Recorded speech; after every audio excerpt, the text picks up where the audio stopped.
Hello and welcome back to my video blog.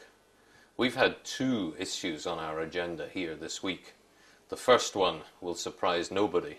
It's how we deal with the financial crisis that we're currently in and how we prevent it becoming a much wider economic crisis, which is going to cost people their jobs and their savings and their pensions.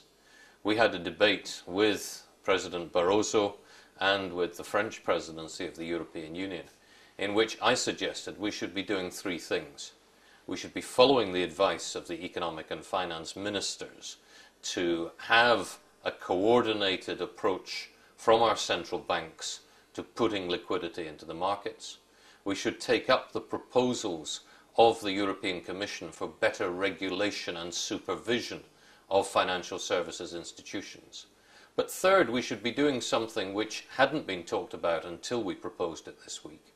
We should be using the European budget to make money available to the European Investment Bank and the European Investment Fund to offer credit to small businesses. Because the first people to suffer after the banks in this kind of situation are the small businesses who find their loans being called in. And that has a knock-on effect onto people's jobs and people's livelihoods. I hope that if Europe can come up with a coordinated response, we can have a proper response to this crisis. The other thing on our agenda has been what we've called Super Tuesday. On Tuesday of this week, in the Environment Committee, we voted on three major legislative packages to combat climate change.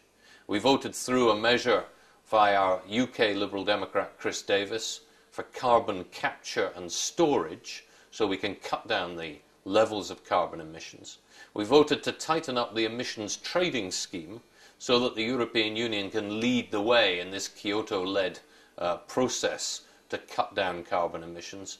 And finally, we voted to support the Commission's proposals for burden sharing between the different countries in reducing their CO2 greenhouse gas emissions.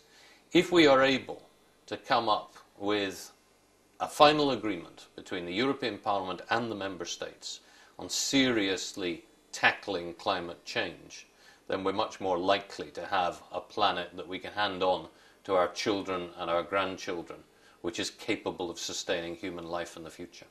That's what Liberal Democrats have been up to. If you'd like to know more, drop me an email or tune into the video blog again next week. We'll try to keep you informed about what we're doing on your behalf here in the European Parliament.